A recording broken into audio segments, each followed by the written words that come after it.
Eric Jones, Ryan Blaney, Ryan Reed, James Busher also on the pit lane here. Back to Jamie. And Tanner Berryhill has been released. Frustrating. It was a good night for you. What did you see happen, and what were the words that you had with Chad Boat?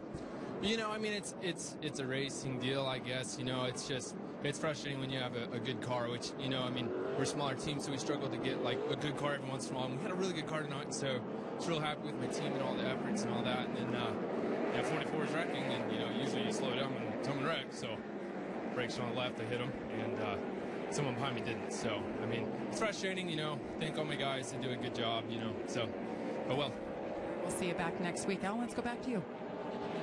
Tanner Berryhill, the youngster from Oklahoma, like so many, scratching and clawing and trying to get a toehold in this series, as is Chad Boat, for that matter. And both drivers out as a result of that wreck. So, pit stops. Kevin Harvick gave up 5th position. He's all the way back in, I want to check that, let the scoring cycle around, but it looks like 15th place for the restart. Up front, Kyle Larson is now to the inside of Chase Elliott. Elliott Sadler is behind. Kyle Busch has that dreaded inside row 2 restarting spot. And the restart waved off here. And they'll go another lap before they get the green flag. Regan Smith, second in the championship starting tonight. Just 10 points behind Chase Elliott. Finds himself in 5th place. Nothing. I can't go. I go in the first lap and I feel like I'm going to take off and pound the wall down straight. And then after that, I just don't, you know, I've already lost momentum and lost position on guys. Just kind of waiting on the front a little bit.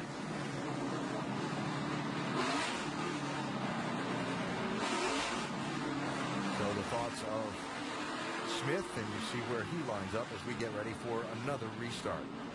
Watching that weather, you saw the radar a little bit ago. It's about 25-30 miles away, and we're still just a little bit away from halfway. 33 laps from it. Great restart by Chase Elliott right there.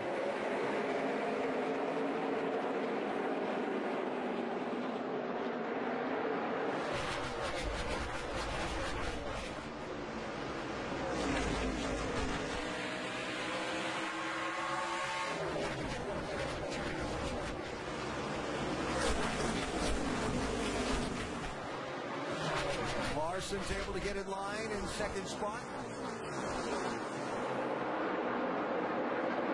Now Ty Dillon up to try and close Kyle Busch out from getting that up in that upper lane. Dillon in the 3. Yeah, Kyle Busch was in that dreaded 3rd spot that all those drivers talked about. They did not want to be in on that restart.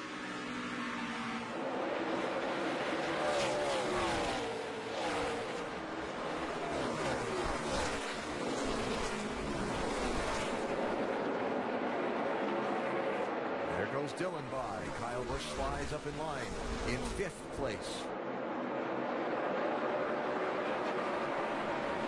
Right behind him, Regan Smith.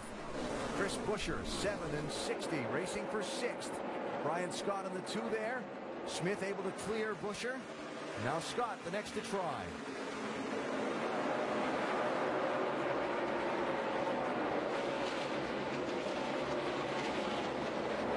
A nice pass by Brian Scott to make all of that work and get ahead of Chris Buescher.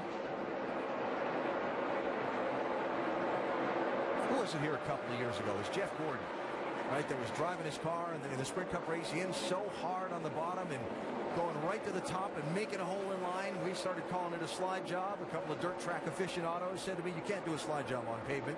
And you came back and said, oh, yes, you can. Yeah, I think the difference there. See Kyle Busch getting a little bit loose there, trying to get back around Ty Dillon. Yeah, he's getting a little frustrated because Ty Dillon's losing touch with Elliott Sadler, who's in front of him.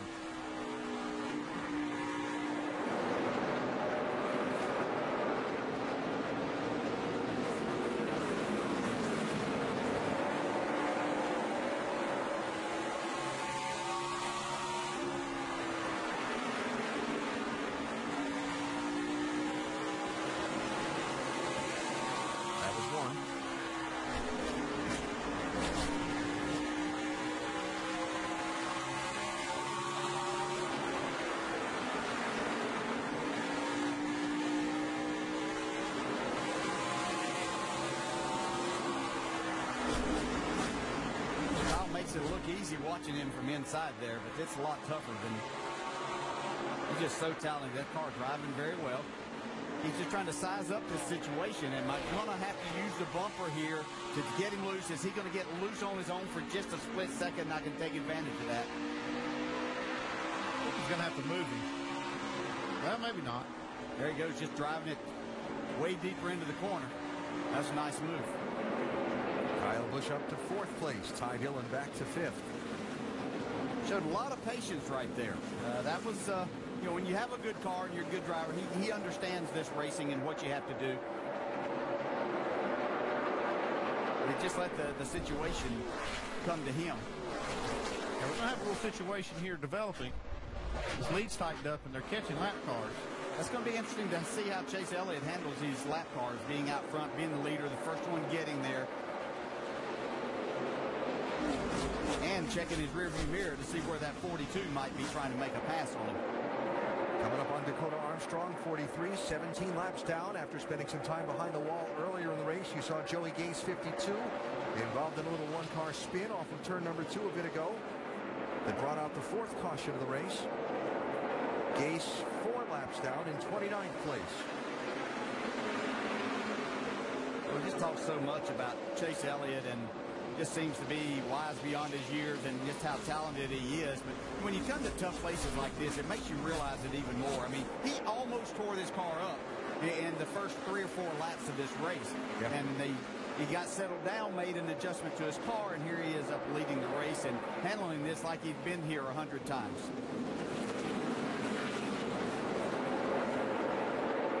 He just has so many things that you can't teach. I know he's been taught well by his dad and others that are around him, but he just has that ability to have a feel for the situation. I don't know if he's going to have a feel for this, though. Well, you get back to the gas. That's a good feel. Kevin Swindell, 93. The car the leader was going around. Larson tried to take advantage. Is he going to use the bumper? I thought Larson had the advantage there when he just snuck up on the outside corner. That's where Chase Elliott was able just to hammer the throttle from down on the bottom. All right, just enough to keep him behind. Is he going to use the bumper here? Sorry, DJ. Right from the start, we've seen the 9 car get off the corners, carrying a lot of speed. Yeah. Now we see the top 4 right together. They have a little breathing room on the lap cars before they catch some more of them.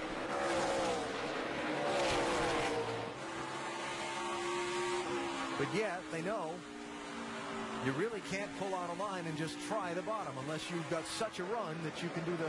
Well, the only one that can is Kyle Busch. He doesn't have anybody behind him, so he can give it a go. Yeah, he can give it a try here, but he doesn't have enough room in between the 11 and the 42 to make a slide job work right now, so there's really no reason to abuse your tires right at this point.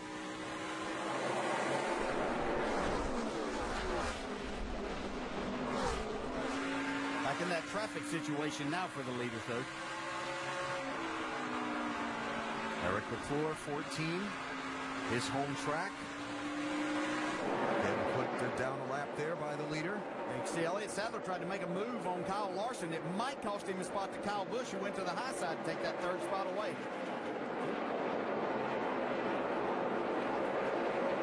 Now your Larson better time this run out of the corner well.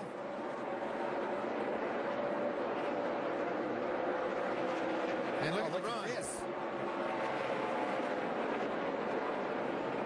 You can see Larson knew what was happening there. Really crowded Kyle Busch. 3 wide, 2 wide, 42. Can he outdrive him into the corner? I don't think so. Slow car ahead. Busch is going to have to yield back to Larson there. That's some great racing right there by 2 incredible drivers.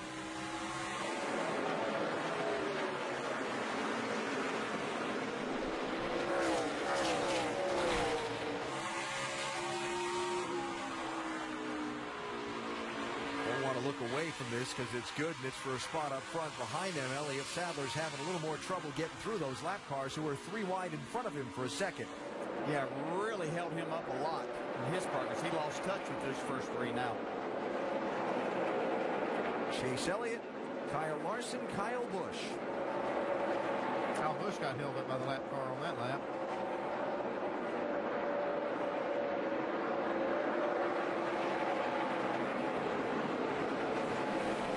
28, J.J. Yaley spent 39 laps behind the wall getting repairs made on that car, as you can see, is back in the race.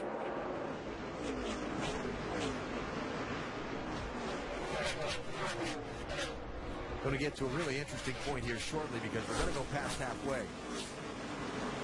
Now the race becomes how far can you go on fuel? When's the weather going to get here?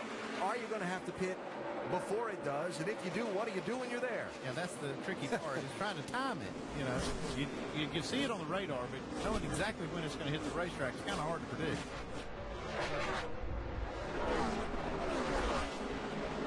We heard one of the teams say they could go to about lap 220, I believe it was, on fuel.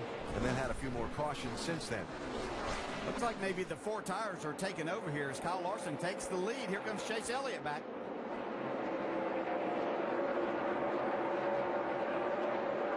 Oh, lap traffic once again. Larson leads that lap. The halfway lap, by the way. Now here comes Kyle Busch. Now, I think you're right. I think this is the point where the 4 tires is paying off.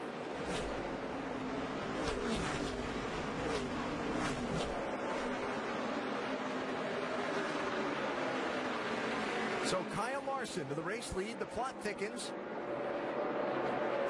The weather draws near. How will it all play out? There's only one way to find out. Stick around with us. Watch and see. Live at the NASCAR Nationwide Series Food City 300 from Bristol Motor Speedway in Tennessee, with a reminder that NASCAR.com has up-to-date and latest NASCAR information. Under the green flag just past the midway point in the race, with rain closing in, and the 4th different driver to lead the race out in front. Kyle Larson, 42, barely leading Kyle Busch, 54. The 2 drivers that we thought would be contenders for the win in this one tonight, who started in 2 of the top 3 positions, up there racing for the lead as this one rolls through its mid stages. SportsCenter is supposed to come up now. This race had a 50-minute delay for rain earlier. SportsCenter airing over on ESPN News, and will follow here on ESPN at the conclusion of tonight's event. Kyle Busch had a look. He keeps waiting for that opportunity right here. This 42 just to slip a little bit. And we've seen it happen a time or two to give him that. Kyle Larson getting a nice run off the corner, especially off of turn 4. That seems to be where he is able to put a little bit of distance between himself and the 54 Kyle Busch. They've left everybody else. 3rd place Elliott Sadler, 3 1/3 seconds back. Ty Dillon has passed Chase Elliott. Ty up to 4th. Chase back to 5th place after leading this one not all that long ago, about 15 laps ago.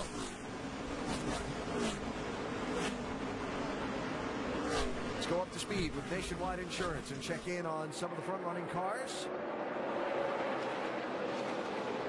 I breathe for a second while the leaders encounter side-by-side lap cars, but as that settles down, we check with Doc. And Kyle Larson in the 42 car began the night with a little bit being tight to center. He said on the restarts recently, the car has been loose and rolling. Now Kyle Busch is calling him up the rear. Right now, Kyle Larson says the car feels good. They're trying to get him to be very careful and be smooth, while behind him, Kyle Busch said he is battling loose off. The car very, very loose up off the corner. You saw him slide up across the racetrack. He lost about 5 or 6 car lengths right there to Kyle Larson. Alan? All right, Doc, thanks. That was an interesting moment there with Busch taking a run through the center of the corner.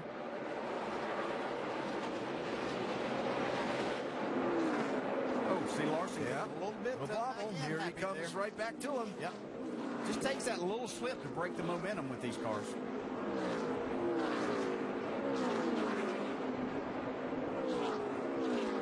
Championship leader Chase Elliott mentioned it falling back to 5th, Vince. He led 58 laps, and then all of a sudden the handling seemed to have gone away. He says the car's gotten very loose off. They're discussing whether maybe they've got a problem.